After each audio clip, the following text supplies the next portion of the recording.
Assalamualaikum warahmatullahi wabarakatuh. Halo semuanya, saya Nurul Istiqomah Adit Hanisti dan saya Dewi Ramadanti. Kami dari kelompok 2 dakwah teknologi akan menampilkan hasil video podcast kami.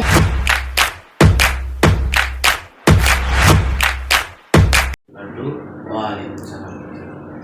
Oke semuanya, kembali lagi di podcast kelompok 2 bersama saya Al-Farisi Mandak yang akan menemani di podcast kali ini, dan teman rekan saya Razif Adam, dan di sini ada narasumber kami yaitu Bapak Kepala Madrasah Bapak Haji Syarif Alvin Salim Raya SAG MPD.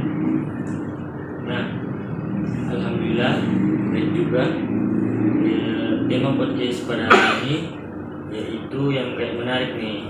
Jadi tema podcast pada hari ini mengenai bagaimana cara menjadi muslim dan muslimah yang berkualitas, Pak. Nah, jadi kami di sini akan menanyakan beberapa pertanyaan kepada Bapak. Jadi yang bertanya itu, menurut Bapak, apa sih kualitas diri seorang muslim itu? Jadi pertanyaan itu, apa sih kualitas diri seorang muslim itu?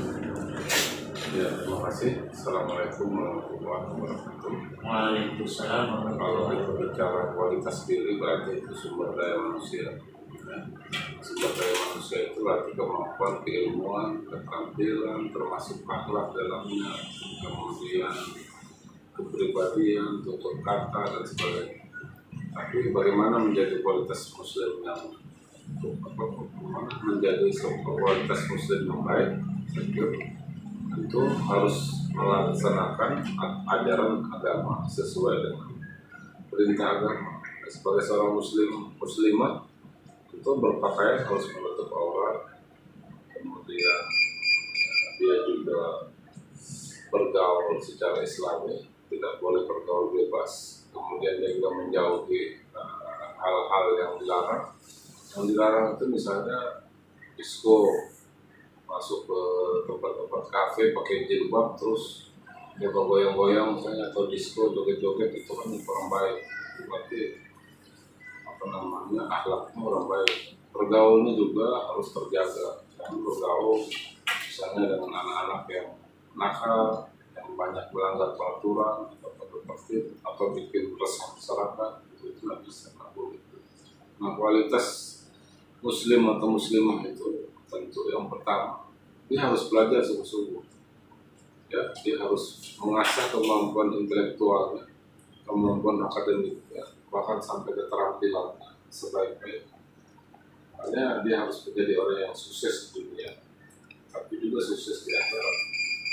Dia taat sama guru, taat sama orang tua, berbakti pada bangsa dan negara, berbuat di agama. Inilah kualitas muslim. Tanpa ada upaya, tanpa ada ikhtiar, tentu saya pikir tidak akan bisa mencapai kualitas muslim sejati. Karena itu sebagai generasi penerus bangsa, kalian harus menjadikan diri sebagai muslim yang berkualitas. Tidak hanya berkualitas dari sisi iptek, teknologi, dan keterampilan, tapi juga berkualitas akhlak. Akhlaknya baik, dia taat kepada orang tua, pelaksanaan ajaran agamanya juga bagus, mengaji, baca Quran, seperti itu. Tentu saya sangat berharap kalian sebagai generasi yang pada ini mempersiapkan diri menuju hari esok yang cerah, berbanyak melakukan sesuatu yang berbuah kebaikan. Seperti ini saya pikir belajar bagaimana merekam, bagaimana mewawancarai, ini juga bagian dari meningkatkan kualitas kepribadian, kualitas sumber daya manusia sebagai seorang muslim dan muslimah. Saya kira itu. Ya, alhamdulillah, harapan yang sangat baik ya, menjadi seorang muslim dan muslimah yang berkualitas. Nah, langsung saja nih Pak, kita masuk ke pertanyaan kedua. Nah, bagaimana cara kita mempertahankan kualitas muslim dan muslimah di masa sekarang, yang dimana sekarang itu sering muncul tren yang menurunkan kualitas seorang muslim, Pak? Saya pikir hari ini dengan kemajuan zaman, kemajuan teknologi, informasi dan teknologi yang begitu cepat, sampai seorang ahli ya, yang mengatakan bahwa namanya namanya Alvin Toffler. Alvin Toffler mengatakan bahwa apabila kalian ingin menguasai dunia, maka kuasailah teknologi, kuasailah informasi.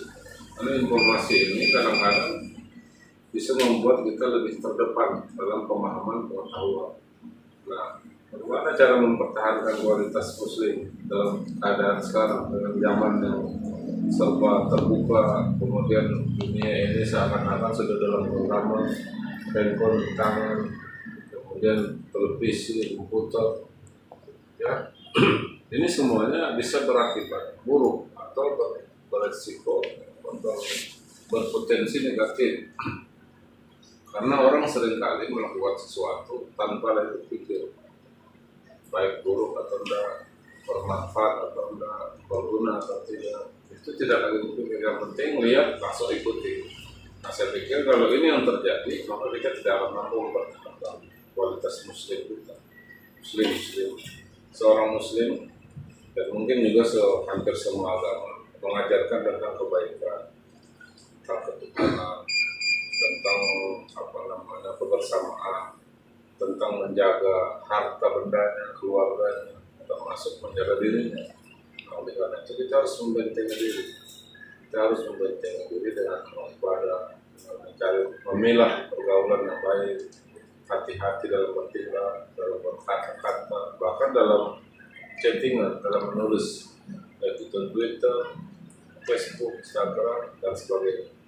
Maka kalau kita menjaga itu, jangan mudah terprovokasi, jangan mudah terpengaruh, jangan mudah ikut-ikutan, jangan gampang meniru-niru. Setiap kita melakukan sesuatu, pikirkan dulu. Karena sesal kemudian itu sudah tidak peduli. Apapun yang kita lakukan, yang kita gunakan sebagai penyaring, filter itu agama. Menurut agama bagus kan? Boleh deh, dilarang deh. Menurut hukum bagaimana? Ini melanggar deh. Ini menyalahi aturan dan ini ada sanksi hukumnya. Kemudian menurut masyarakat, sanksi masyarakat itu juga bahaya, berat ya. Ini kira-kira dianggap tabu deh. Kalau dianggap di masyarakat kita dijauhi deh, atau dianggap salah deh. Nah, pikirkan dulu, sehingga berpikir sebelum berbuat, berpikir sebelum berkata, berpikir sebelum melakukan sesuatu, sehingga kita selalu dalam keadaan terkontrol. Tidak lepas bebas semaunya sejadi-jadinya. Nah, ini yang akhirnya kita tidak bisa menjaga kualitas sebagai seorang muslim. Kira filter kita jelas, semua yang dilarang kita tidak boleh lakukan, semua yang disuruh silakan terlaksana. Saya kira itu. Ini benar-benar sangat baik ya, terima Allah. Jadi kita harus memfilter semuanya. Bisa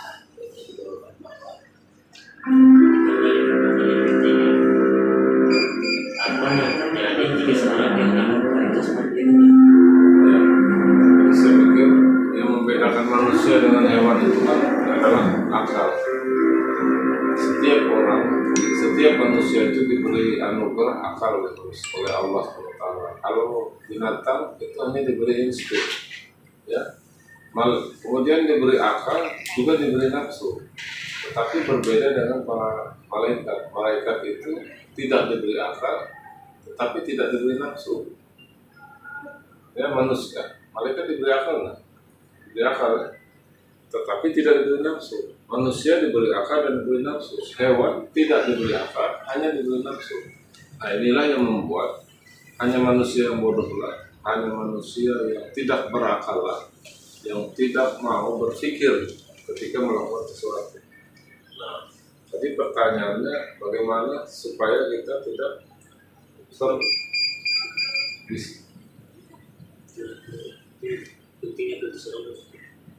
pentingnya menjaga kualitas.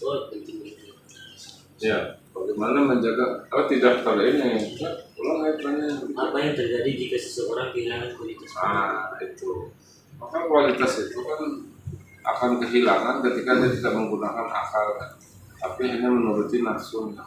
Semua kita ini manusia biasa, punya akal, punya nafsu. Maka yang memfilter kita untuk melakukan sesuatu itu hanya akal. Kalau kita lihat ini tidak boleh, jangan lakukan. Bedanya dengan hewan, dengan binatang, mereka tidak ada akal. Apa yang dia mau lakukan, lakukan. menjaga aurat perempuan, menjaga pergaulan, menjauhi minuman keras, menjauhi obat-obatan narkoba, kemudian menjaga pergaulan, hubungan silaturahmi, itu perintah agama. Tetapi kalau kita ingin supaya kualitasnya terjaga, kita tambah lagi, selain menjauhi hal-hal yang dilarang, kita memperbanyak ibadah, memperbanyak membaca Al-Quran, memperbanyak sholat atau namanya sholat sunnah, kemudian puasa Senin Kamis, itu juga menjaga. Kalau ini tidak dijaga atau mungkin kita tidak mampu membedakan mana yang baik, mana yang tidak baik, mana yang hak, mana yang halal, mana yang haram, maka tentu kita akan menjadi orang yang fi aksana surah dalam Al-Quran, itu menjadi orang-orang yang serendah-rendah. Allah ciptakan manusia wa ma khalaqtul jinna wal insa illa liya'budun. Ciptakan manusia itu dalam bentuk yang sebaik-baik. Kemudian Allah akan merendahkan manusia dengan seburuk-buruknya.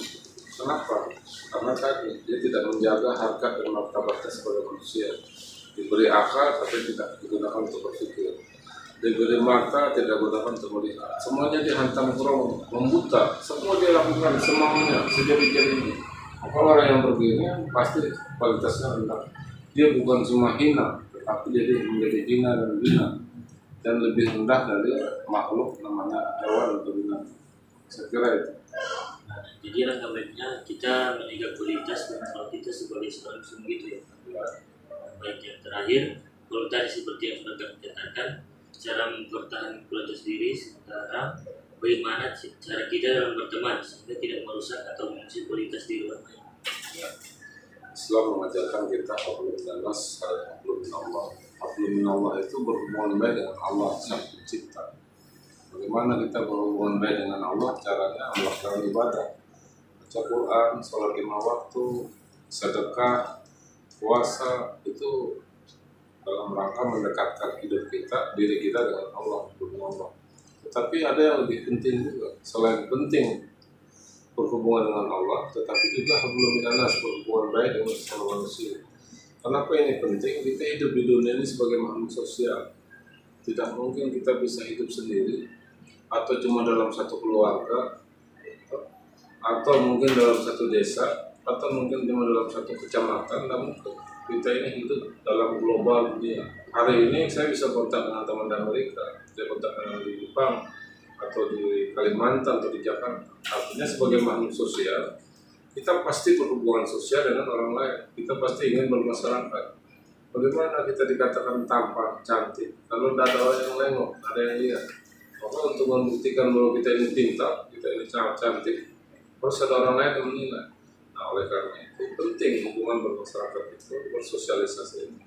Tetapi juga adalah sangat penting ketika kita memilih teman yang baik, memilih lingkungan yang baik, memilih pergaulan yang baik, supaya tadi menjaga kualitas kita. Pertanyaannya bagaimana? Pertanyaannya, bagaimana cara kita dalam berteman sehingga tidak merusak atau mengusir kualitas diri? Ya, itu yang maksud saya. Maka kita menjaga hubungan kemanusiaan, hablum minas itu dengan manusia itu tentu dengan memilih teman, memilih lingkungan, memilih masyarakat dalam pergaulan. Kemudian kita membentengi diri. Jangan kita bergaul dengan siapa saja tanpa melihat dia ini siapa. Kita juga hidup di lingkungan. Masa kita sebagai pelajar kita masuk di tempat-tempat diskotik, di tempat menyambung ayam atau tempat perjudian, itu kan artinya kita menceburkan diri ke dunia yang bukan dunia kita. Kita pilih teman yang baik, pilih lingkungan yang baik, bentengi diri dengan banyak sholat, banyak ibadah, hormati orang tua, dengar nasihat orang tua, dengar nasihat guru. Karena mereka itu sudah berpengalaman. Ada hal-hal yang sulit, yang susah, yang kamu bingung, tanyakan sama guru, tanyakan sama orang tua. Sering banyak curhat, sampaikan apa yang menjadi kendala kalian. Karena pengalaman orang tua itu menjadikan juga nanti pengalaman kita. Jadi artinya kita tidak mungkin, di sana ada lubang. Betul, sana ada lubang, iya. Jangan jalan situ. Nah mungkin cukuplah orang lain yang kasih tahu di situ ada lubang. Tidak perlu kita datang ke situ minta cebur di lubang, kan tidak perlu. Nah oleh karena itu belajar dari pengalaman orang lain.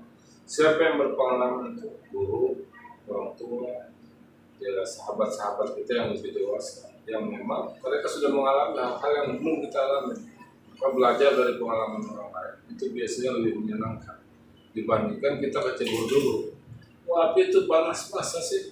Dia pegang dulu api, tangannya terbakar. Memang pengalaman, tapi kan tidak perlu harus dirasakan pengalaman itu kemudian tangannya terbakar. Itu yang maksud saya. Filter teman, filter lingkungan, bergaul dengan orang baik, bentengi diri dengan ibadah, banyak belajar, banyak mengasah keterampilan. Jangan kita ada ekskul, ada masinton, ada karate, taekwondo, pasti itu juga bagian dari membentengi diri kita, supaya kita sibuk dengan kegiatan-kegiatan yang bermanfaat, mengasah keterampilan. Sehingga kita tidak punya waktu lagi untuk bergaul, melakukan hal-hal yang tidak baik. Pikir seperti itu. Terima kasih. Assalamualaikum warahmatullahi wabarakatuh. Waalaikumsalam. Jadi teman-teman, di sini bisa disimpulkan dari tanya jawab tadi, kita sebagai umat muslim yang beragama sebenarnya kita bertakwa kepada Allah Subhanahu wa taala, yakni menjauhi segala larangannya dan menjalani segala perintahnya. Jadi kita sebagai umat muslim itu harus menjaga ketaatan kita kepada Allah. Jadi buat teman-teman di sana, malah kita bermuhasabah diri, kita introspeksi diri masing-masing, jaga ketakwaan kita kepada Allah Subhanahu wa taala, karena hanya itulah yang bisa menolong kita pada di akhirat nanti. Alhamdulillah, tentunya pendapat yang sangat bermanfaat ya Pak bagi kita maupun yang ada di sini. Jadi terima kasih nih Pak untuk tambahan ilmunya, tambahan pengetahuan kepada Bapak Ibu semua, memberikan argumen yang sangat baik. Jadi saya Al-Farizi sebagai host di podcast ini berdiri. Assalamualaikum warahmatullahi wabarakatuh. Waalaikumsalam warahmatullahi wabarakatuh.